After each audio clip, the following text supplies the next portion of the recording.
Matet de Leon sinapubliko na ang tunay na dahilan ng pagpanaw ng inang si Nora Honor.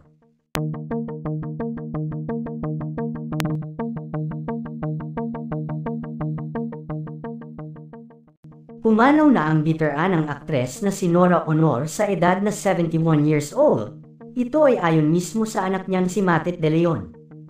"We love you, mommy." Ito ang simple pero madamdaming mensahe ng aktres na si Matet de Leon sa pagpanaw ng kanyang inang si superstar Nora Honor.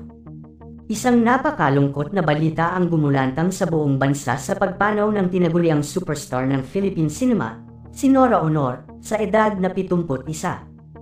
Kinumpirma rin ito ng kanyang anak na si Ian de Leon ang balita sa isang post sa Facebook nitong Miyerkules ng gabi. "We love you, ma," ani Ian. "Alam ng Diyos kung gaano ka namin kamahal. Pahinga ka na po, ma, nandito ka lang sa puso at isipan namin." Si Ate Guy ay itinanghal na pambansang alagad ng sining para sa pelikula at broadcast arts noong 2022 bilang pagkilala sa kanyang mahigit 5 dekadang kontribusyon sa sining ng pelikula at telebisyon. Sa dami ng kanyang mga pelikula at parangal, tunay siyang naging alamat sa industriya. Ipinanganak bilang Nora Cabaltera Villamayor sa Iriga City, Camarines Sur. Umangat si Honor sa kasikatan matapos magwagi sa tawag ng tanghalan noong 1967. Ilan sa kanyang mga obra ay ang Himala 1982, Bulaklak sa City Jail 1984, The Floor Contemplation Story 1995 at Andrea, Paano ba ang maging isang ina 1990 kung saan nakuha niya ang tinatawag na Grand Slam sa pag-arte. Sa isang panayam noong 2023, ibinahagi ni Nora ang isang matinding karanasan. "Namatay na ako aniya, matapos siyang mawalan ng oxygen at ma-ospital. Hindi ko alam, walang tumulong. Hindi minadali na lagyan ako ng oxygen. Paggising ko, nasa ICU na ako," ani Nora sa panayam kay Boy Abunda.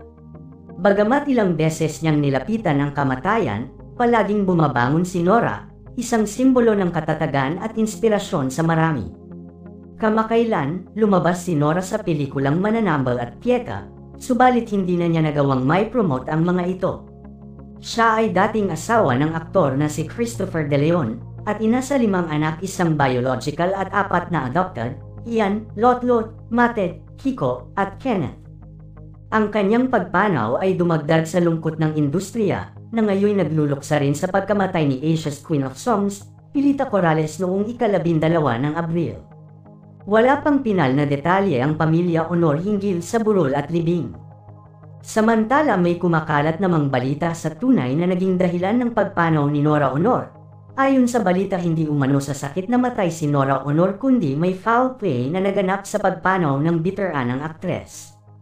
Hindi pa man ganap na pinatotohanan ng balitang ito ay marami na ang lumalabas na balita patungkol dito. Totoo manong isinugod sa ospital si Nora subalit hindi na nga daw ito umabot pa ng buhay sa ospital. Ayon sa pagsusuri ng mga doktor, lumalabas na hindi basta ang ikinamatay ng aktres dahil na din sa mga pasa sa katawan na nakita kay Nora. Sa ngayon sumasailalim pa din nga ang katawan ni Nora sa otopsiya upang matukoy ang naging sanhi ng biglaang pagpanaw nito. Maging ang mga kapulisan ay kaakibat na din sa investigasyon sa naturang insidente, at sa pagkakataon ng ito ay hindi pa nga naglalabas ng pahayag ang kapulisan ukol sa balitang ito.